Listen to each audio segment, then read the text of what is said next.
Welcome. First, let me introduce myself. I'm Pomta. And everyone can watch me on Sinks TV. Tonight is a good night. Everyone here is looking good. To begin with, I appreciate the people of Lusaka for being nice people.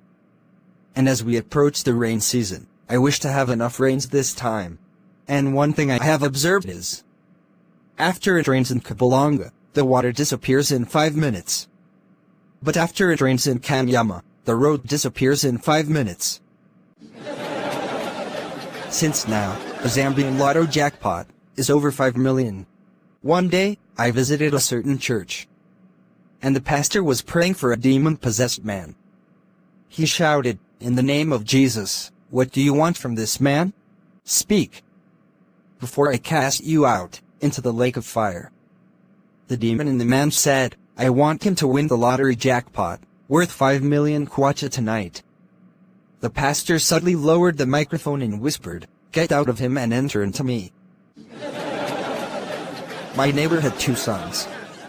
One was named Mind Your Own Business, and the other was named Trouble. One day, the 2 boys decided to play hide and seek. Trouble hid, while Mind Your Own Business counted to 100. Mind Your Own Business began looking for his brother behind garbage cans and bushes. Then he started looking in and under cars, until a policeman approached him and asked, "What are you doing?" "Playing a game," the boy replied. "What is your name?" The officer questioned. "Mind Your Own Business."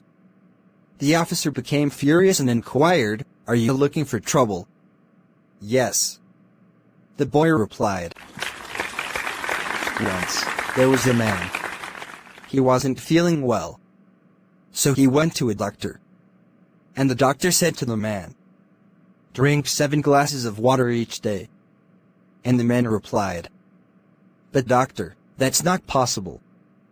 Because I only have 2 glasses. One day I was driving at 35 kilometers per hour. And I was stopped by the police speed trap. I asked, 'The maximum speed limit is 40 kilometers per hour.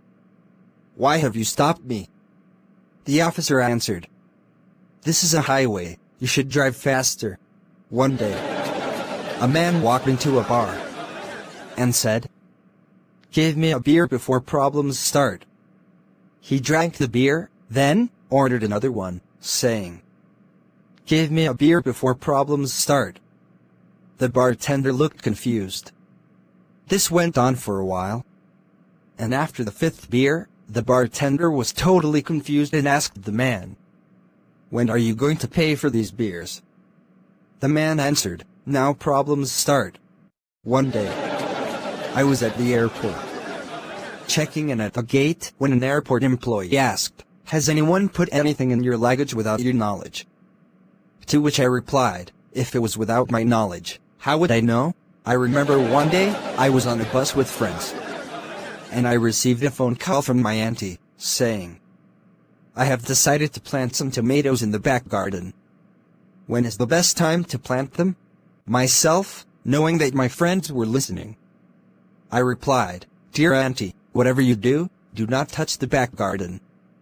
That is where I hid all the money.'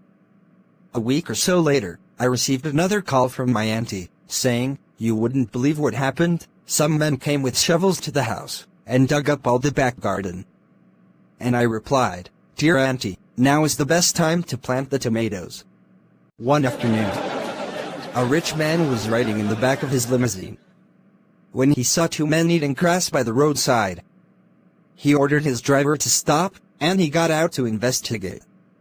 'Why are you eating grass?' he asked one man. 'We don't have any money for food.'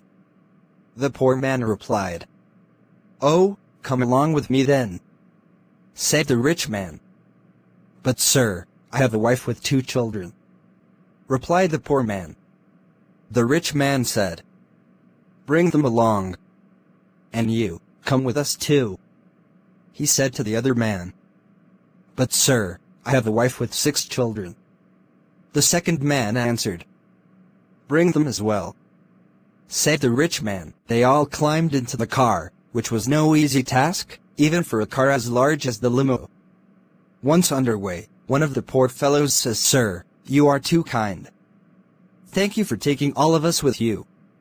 The rich man replied, "No, I appreciate you. The grass at my home is about 2 meters tall." One day, I looked up at the top of a tall building, and I discovered a man, ready to jump. "Stop," I yelled. "Remember, you're someone who has value." The man yelled back, "I just lost everything of value through paying taxes."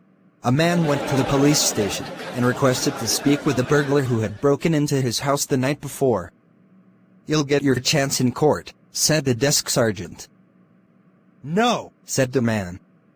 "I want to know how he got into the house without waking everyone. I've been trying to do that for years." Thank you very much. Thank you. This is Pomta.